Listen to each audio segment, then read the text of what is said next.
መቼም ይሄ ያልገጠመው የለም። እንግሊዘኛ ተናጋሪዎች ቀስ ብሎ ሲያወሩ ይገባናል፣ ነገር ግን በፍጥነት ሲያወሩ ዋት ያስብለናል አይደል? ዛሬ ፋስት እንግሊሽ ስፒች ሲነገር በቀላሉ የምትረዱበትን ሚስጥር እነግራችኋለሁ። ላይክ the video and let's dive in።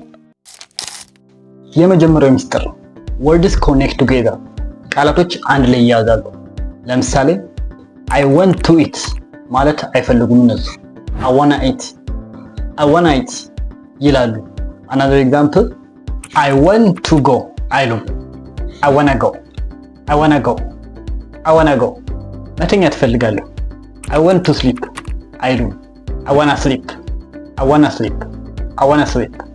አያችሁ ቃላቶች እርስ በርሳቸው አንድ ላይ የተያዙ ናቸው። want to የሚለውን በዋና ተካ ነው ማለት ነው። Last example I want to buy coffee አይሉም። I wanna buy coffee ነው የሚሉ። በዚህ መልኩ ስፒቾች ወይም ንግግሮች አንድ ላይ የተገጣጠሙ ሲነገሩ ኮኔክትድ ስፒች ይባላሉ። ይህ የመጀመሪያው ሚስጥር ነው። ሴክሬቱ going to አጥሮ ጎነ ይሆናል። ለምሳሌ I am going to study አይሉም። I'm gonna study ነው የሚሉ። I am going to eat አይሉም። I'm gonna eat ነው የሚሉ። She's going to travel አይሉም።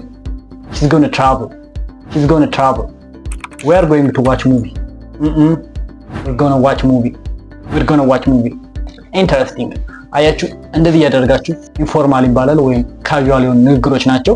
ከጓደኞቻችሁ ጋር ወይም ፊልም ላይ የምታያቸው ንግግሮች ናቸው። እነዚህ ፎርማል የሆኑ መስሪያ ቤት ላይ ሊትሬቸር ላይ ምናምን የሚነገሩ ንግግሮች አሉ። ነገር ግን ቪዲዮ ላይ ወይም ፊልም ቦታ ላይ ብዙ ቦታ እነዚህን ስፒቾች መስማታችሁ የግድ ነው። ሁለተኛው ሚስጥር የጎይንግ ቱ ጎነ መሆን ነው ማለት ነው። ሶስተኛው የፋስት ስፒች እንግሊሽ ሚስጥር ዲድ ዩ ሲቀየር ምን ይሆናል? ዲጃ በሉት ግን ዲጃ። ለምሳሌ ዲድ ዩ ኢት እና ምን ላይልኛ እነሱ ምን ይላሉ? ዲጃይት ይላሉ ማለት ነው። ዲድ ዩ ሲ ዛት ስንል እነሱ ምን ይላሉ? ዲድ ዩ ሲ ዳት ይላሉ እነሱ። ዲድ ዩ ፊኒሽ እኛ ስንል እነሱ ደግሞ ዲጃ ፊኒሽ ይላሉ እነሱ። at first it sounds strange፣ መጀመሪያ አካባቢ ስታዩት የሆነ ደስ የማይል እንግዳ ነገር ይመስላችኋል። ነገር ግን ደጋግማችሁ ሲሰሟቸው በቀላሉ እነዚህ በጆሮአችሁ መላመድ ትችላላችሁ። ግን ደጋግሞ መስማት ያስፈልጋል ቃላቶቹ። ሶስተኛ ሚስጥር ነው ይሄ ዲጃ። አራተኛው ሚስጥር ኋታሪ ምን ይሆናል ሲያጥር? ዋቻ። ለምሳሌ what are you doing no አይሉም። what are doing እንደዛ ነው የሚሉ። what are you watching አይሉም። watch ነው አይደል? watching። what are you reading እኛ ነው እንደዛ የምንል፣ እነሱ እንደዛ አይሉም። what are reading what are you ዋቻ ይሆናል ማለት ነው። ይህ አራተኛው ሚስጥር ነው። አምስተኛው ፋስት ስፒች የማንረዳበት ሚስጥር ምንድነው? words become shorten፣ ቃላቶች ያጥራሉ። ብዙ ጊዜ እንደምታውቁት give me አይሉም እነሱ እንደዛ። give me for example give me water give me water። ስልክ ስጠኝ give me phone give me phone። ሌላ ሾርትን የሚያደርጉት ደግሞ ንግግር let me ይሉታል። let me by the way let me ማለት የሆነ ነገር ላድርግ ማለት ነው። ለምሳሌ let me dance ብል ልደንስ ማለት ነው። let me read ብል ላንብብ ማለት ነው። የሆነ ነገር ላድርግ ለማለት ስንፈልግ let me እንጠቀማለን። እነሱ ግን let me ፎርማል የግድ አስገዳጅ ካልሆነባቸው በስተቀር let me ነው የሚለው። ልይህ let me see እንላለን አይደል? እነሱ ምን ይላሉ? let me see ልሞክር let me try እኛ let me try ነው የምንለው። አምስተኛው ሚስጥር ያለው give me እና let me እነዚህን ያዟቸው ፋስት ስፒችን የማንረዳበት። ስድስተኛው ሚስጥር ደግሞ some sounds disappear፣ አንዳንድ ድምጾች ጭራሽ ይጠፋሉ። ለምሳሌ next day ምንድነው ልዩነቱ? ትጠፍታለች፣ ትያትነበረ next day። next week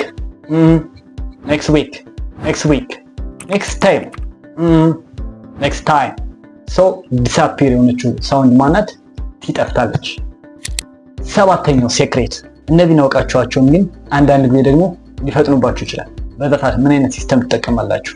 ለምሳሌ I'm going to the market to buy some food። ከዚህኛው አረፍተ ነገር ውስጥ ኬወርዶች እነማን ናቸው? going buy food። እነዚህን ትይዙና እናንተ በራሳችሁ ቢሆን ስትገጣጥሙት የሆነ ነገር ትረዳላችሁ።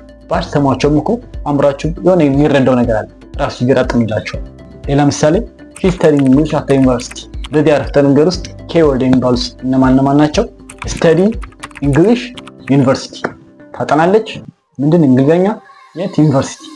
እነዚህን ካወቃችሁ ለመረዳት በጣም አሪፍ ይሆንላችኋል። አሁን ሊስኒንግ ፕራክቲስ እናደርግ ነው። እያዳመጣችሁ ፕራክቲስ ታደርጋላችሁ። እኔ አረፍተ ነገሩን ስነግራችሁ እናንተ ደግሞ ብትን ታደርጉልኛላችሁ ማለት ነው። I'm going to call you later። I am going to call you later።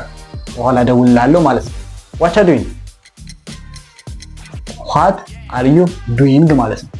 by the way doing ሲባል reading eating ምናምን ሲባል ግን የምትለው አጠፋን doing reading eating playing እንደዚህ ያለው ሳውንድ የምናደርጋቸው ፋስት ስፒኪንጎች ላይ እነዚህ አያስፈልግም።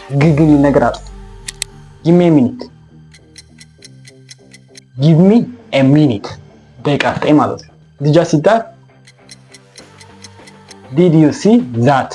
ይሄ ነው እንግዲህ ብትን ስታደርጉት አስታውሱ። ኔቲቭ ስፒከርስ አዲስ ቃል አይናገሩም፣ ነገር ግን ቃላቶችን ያያይዟቸዋል ወይም ደግሞ አንዳንድ ሳውንዶችን ዲስአፒር አድርጓቸዋል፣ ያጠፏቸዋል። አንድ ይሄ ሚስጥር ከገባችሁ fast English becomes much easier to understand. Don't forget to subscribe and like the video. Thanks for watching. God bless our country.